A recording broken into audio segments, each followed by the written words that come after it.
Kingdom of Heroes Tactics War is a brand new mobile RPG that was just released like a week or two ago, I think. I'd seen ads for it all over social media, so I figured, you know what, now is the perfect opportunity to go ahead, jump on in game, and record some footage. The game starts you off with an introduction. You're King Arthur, or okay, you're not King Arthur, you're Arthur at least, and you're given Excalibur. Then you're thrown through a few tutorials, mainly combat tutorials, but for the most part, they allow you to actually skip them. This is something that I wish other games would allow you to do, and I appreciate seeing, as if you've played one RPG like this, you have pretty much played all RPGs like this. Am I right? I thought this was going to be another basic RPG where you fight one or two waves of enemies, but otherwise have no form of engagement, but I was happily mistaken. Instead, while yes, the game features chapters and missions, with each chapter having various missions to tackle, the gameplay, the combat itself is turn-based and allows for direct control over your character's placement, and therefore has an element of strategy to it. Think of it like a Final Fantasy Tactics or a Fire Emblem game. You have a grid and you move your characters to gain an appropriate advantage over your enemies, with ranged units being able to attack from a distance and melee requiring you to be right up in their face. You know, like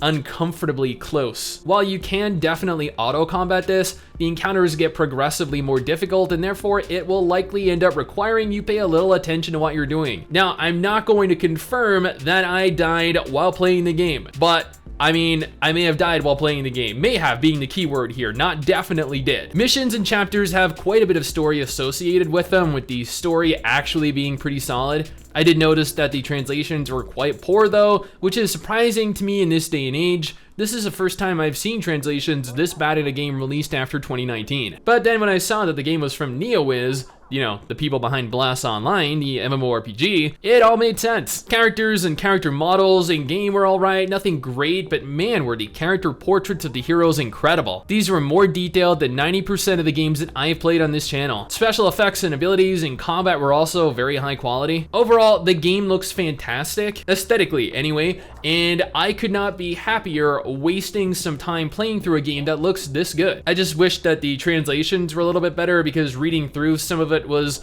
a little bit off-putting, trying to make sense of what was going on. I'm not sure how bad the gacha system is in the game, as I never really concern myself with it unless I'm going to play the game long term. I'm normally more than happy moving through the game and its story and then moving on to another game. But this is my opinion, my impressions of the game. What do you guys think though? If you tried it out, does this look like something you'd be interested in? Let me know down in the comments below and let's talk about it. Anyway guys, that is it for me. Thanks for watching. Hopefully you enjoyed the video. Don't forget to subscribe for more content like this, and I'll see you all next time.